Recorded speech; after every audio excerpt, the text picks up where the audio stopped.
What if healing isn't about pushing harder, but about giving yourself permission?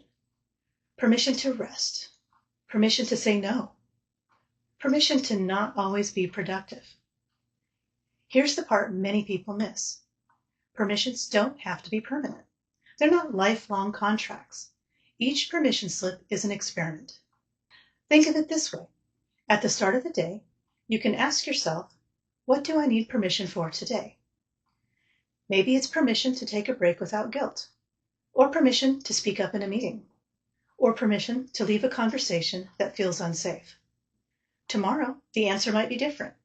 By evening, it might be different again. That's the beauty of it. Permission slips are flexible.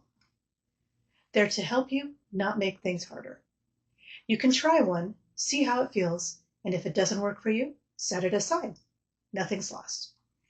And here's why that matters. Inside, some parts may still believe it isn't safe to rest, or to say no, or to take up space.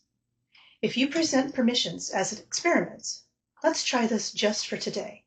It lowers the stakes. It makes change feel possible. Healing often starts here, not with a massive leap, but with small daily permissions, one experiment at a time. Because sometimes the missing step between survival and healing is simply saying, today, I give myself permission.